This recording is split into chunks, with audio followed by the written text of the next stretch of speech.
ક્યારેય વિચાર આવ્યો છે કે દુનિયાની સૌથી મોટી ચૂંટણી થાય છે કેવી રીતે? મતલબ કરોડો મતદારો, લાખો પોલિંગ બૂથ, આ બધું કોણ સંભાળે છે અને કઈ રીતે? તો ચાલો આજે આપણે ભારતીય લોકશાહીના આ વિશાળ મશીનની અંદર જઈએ. બંધારણના પાનાઓથી માંડીને વોટિંગ મશીનના બટન સુધી આખી બ્લુપ્રિન્ટને સમજીએ. તો આખી વાતને આપણે 3 ભાગમાં સમજીશું. પહેલા આપણે જાણીશું કે ચૂંટણીનો આખો આઈડિયા આવ્યો ક્યાંથી, એનો બંધારણીય પાયો શું છે. પછી જોઈશું કે આ બધું મેનેજ કોણ કરે છે, એટલે કે ચૂંટણી પંચ. અને છેલ્લે આપણે જે ટેકનોલોજીનો ઉપયોગ કરીએ છીએ એના પર એક નજર નાખીશું. ચાલો તો શરૂઆત કરીએ એકદમ પાયાથી. જુઓ, કોઈ પણ મોટી ઇમારત માટે એક મજબૂત બ્લુપ્રિન્ટ એટલે કે નકશો જોઈએ. આપણી લોકશાહી માટે એ નકશો છે આપણું બંધારણ. તો જોઈએ કે આ બંધારણ ચૂંટણીની આખી પ્રક્રિયાને કેવી રીતે આકાર આપે છે. ચૂંટણી કરાવવાની આખી તાકાત ક્યાંથી આવે છે? સીધી બંધારણમાંથી જ. અને એમાં પણ ભાગ 15 અને ખાસ કરીને આર્ટિકલ 324. એ જ આખી ગેમનો પાયો છે. આ એક જ આર્ટિકલ ચૂંટણી પંચને એની બધી જ સત્તાઓ આપે છે. લોકશાહીનો મતલબ જ છે મત આપવાનો અધિકાર. અને આપણા ઇતિહાસમાં એક બહુ મોટો બદલાવ આવ્યો 61માં બંધારણીય સુધારાથી. આ એક જ ફેરફારથી મતદાનની ઉંમર 21થી ઘટાડીને 18 વર્ષ કરી દેવાઈ. અને રાતોરાત કરોડો યુવાનો દેશના ભવિષ્યના નિર્ણાયક બની ગયા. અને વાત અહીં પૂરી નથી થતી. બંધારણ સંસદને પણ સત્તા આપે છે કે એ ચૂંટણીને લગતા કાયદા બનાવી શકે, જેમ કે મતદાર યાદીઓ કેવી રીતે બનશે અથવા તો કયા વિસ્તારમાં કોણ વોટ આપશે, એ બધું નક્કી કરવા માટે. ઓકે, તો બંધારણે તો નકશો આપી દીધો, પણ એને જમીન પર ઉતારશે કોણ? અહીં એન્ટ્રી થાય છે આપણા ચૂંટણીના માસ્ટર આર્કિટેક્ટની, એટલે કે ભારતીય ચૂંટણી પંચ. તો ચાલો હવે આ શક્તિશાળી સંસ્થા કેવી રીતે કામ કરે છે એને નજીકથી જોઈએ. તો આ ECI છે શું? જુઓ, એનું સ્ટ્રક્ચર એકદમ સિમ્પલ છે. આ એક 3 સભ્યોની ટીમ છે. એક ચીફ ઇલેક્શન કમિશનર અને એમની સાથે બીજા 2 ઇલેક્શન કમિશનર. અને આ બધાની નિમણૂક દેશના રાષ્ટ્રપતિ કરે છે. પણ અહીંયા એક બહુ જ રસપ્રદ વાત છે. ભલે એક ચીફ કહેવાતા હોય, પણ જ્યારે કોઈ નિર્ણય લેવાનો હોય ત્યારે 3 કમિશનરોની સત્તા એક સરખી હોય છે. કોઈ મોટું કે નાનું નહીં. આનાથી જ એમની નિષ્પક્ષતા જળવાઈ રહે છે.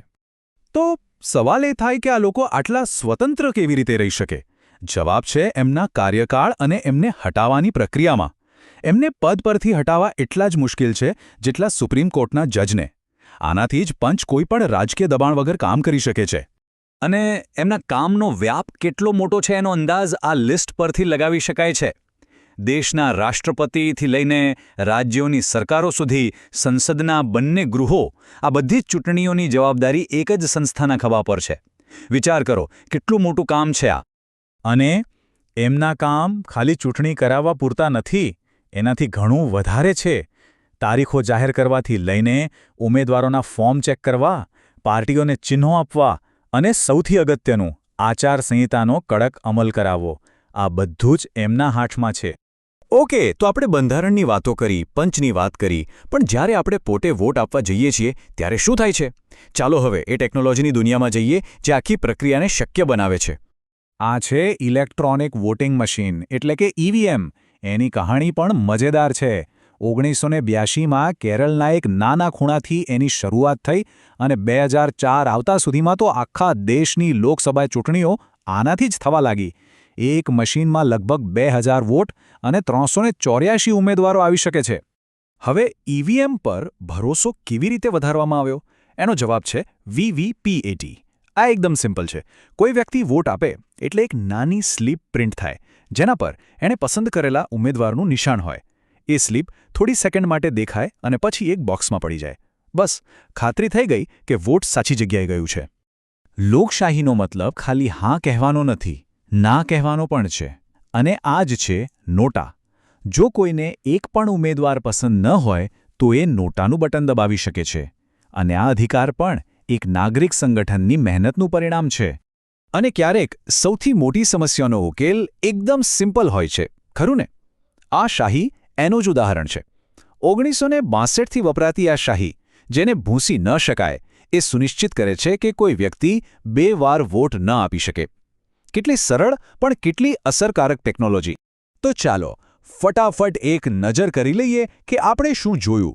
ઈવીએમ મતદાનને ઝડપી બનાવે છે. વીવીપેટ એમાં વિશ્વાસ ઉમેરે છે. નોટા આપણને નકારવાનો હક આપે છે અને આંગળી પર લાગતી શાહી નકલી મતદાનને રોકે છે. આ બધું જ ભેગું મળીને જ આપણી ચૂંટણી પ્રક્રિયાને મજબૂત બનાવે છે. તો છેલ્લે એક સવાલ પર વિચારવા જેવું છે. બંધારણના મોટા મોટા સિદ્ધાંતોથી લઈને આંગળી પર લાગતી આ નાનકડી શાહી સુધી, આ આખી સિસ્ટમનો દરેક હિસ્સો, પછી ભલે એ નાનો હોય કે મોટો, એ એક એક વોટની સુરક્ષા અને પવિત્રતા માટે કેવી રીતે એકબીજા સાથે જોડાયેલો છે. ટૂંકમાં આર્ટિકલ 324ના પાયાથી લઈને ઈવીએમ જેવી આધુનિક ટેકનોલોજી સુધી ભારતનું ચૂંટણી પંચ માત્ર એક સરકારી સંસ્થા નથી, એ ખરેખર ભારતીય લોકશાહીનું રક્ષક છે, એનું સંચાલક બળ છે, જે કરોડો લોકોના અવાજને એક પરિણામમાં ફેરવે છે.